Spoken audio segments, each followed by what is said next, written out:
Actual work might take 1 day, but the contractor is saying 5 days because they are anticipating somebody else will cause them a problem. We have been doing these indoor positioning studies, for example, and a 5-day task requires just 30% time present in the work location. So it really could take 1.5 days because it's so difficult to get all the materials and all the designs and all the conditions in order before you start work. Everybody's kind of based on their earlier experience, they are factoring in all these problems. And that causes long project durations.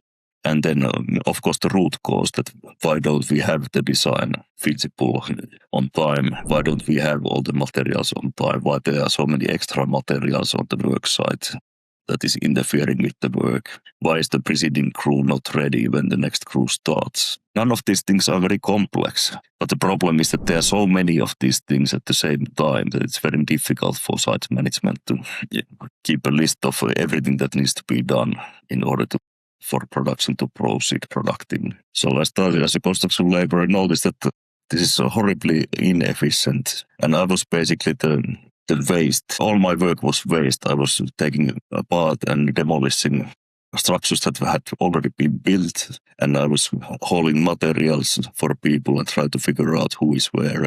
And I thought that, okay, this is the perfect place where productivity improvement is required. Construction products are physical products, and it's all about dividing it into smaller pieces. And of course, the location, let's take an apartment building. Every apartment could be a location. So the idea is to get work flowing in parallel. In traditional construction project, you would manage an apartment building maybe by floor. But when you go down to apartment level, it means that every single apartment will have a crew working productively in that apartment, and they all move to the next apartment at the same time. It is called the takt time. For example, the takt time would be 1 day, and that means that every day everybody will move to the next apartment. In traditional construction project, you would have almost empty floors because everybody's given a full floor.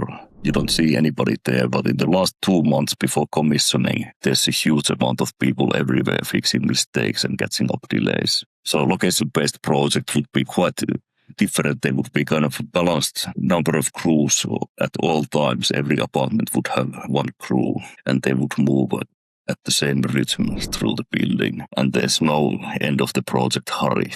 So you kind of divide that end of the project rush evenly over the whole duration of the project. And that's how you can get half duration and increased quality of the project. So the next thing I'd like to chat to you about is how you lead Finland's Building 2030 consortium. And I believe that this consortium has a very bold goal to halve project durations through industrialized construction. So what does that actually look like in practice? And can you share any progress or successes that you and the team have seen so far? Yeah, Building 2030 consortium, we started actually 10 years ago. So this is the 10th anniversary. Initially had 11 companies and Aalto University. We are kind of doing contract research with the consortium based on the topics that they choose. So they are paying an annual fee on our research. Then our doctoral students are working on those projects. And Takt production has been kind of a continuous theme. So every year there's at least one topic related to Takt production. This halving of construction durations was seen as a very aggressive goal, but actually last year there were already projects that achieved it, individual projects, not yet on scale. So there was a residential construction project that was finished in 6 months by one of the contractors and also exceeded all quality expectations. So it was better quality than any of the normal 12-month, 14-month projects. And it included a lot of prefabrication, of course, and Takt production principles. A lot of time went into preparing it. Even more, we have been focusing on reliability so that no project gets delayed. And I'm happy to report that last year, the consortium members didn't have any delayed projects. We have started in international comparisons. Finnish companies were quite reliable in the schedule already. I think it was 85% when we started, but now we got the first year with no delayed projects, 100% on time performance. Wow. Most common mistake is to be too idealistic about it.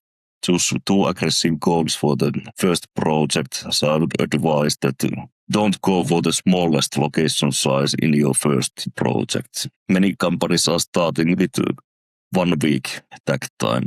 And the floors that let's try it on floor level.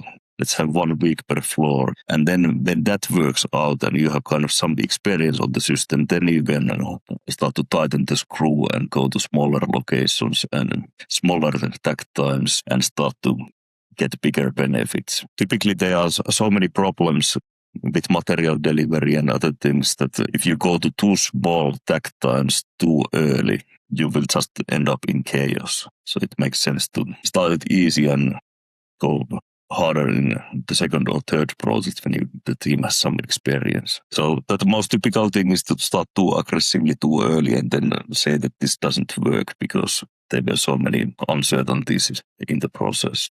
So where are you seeing these technologies are making a genuine difference today and versus where it still has more promise than proof? I think most of it is currently promise and not proof. I think consulting companies have said that the productivity of their management staff has not increased. They cannot provide any more revenue per person in managerial roles than before technology. Because every time you get the new app, it kind of dilutes the management attention. So every time you get the new app, it just increases the number of apps you need to use and they don't talk to each other.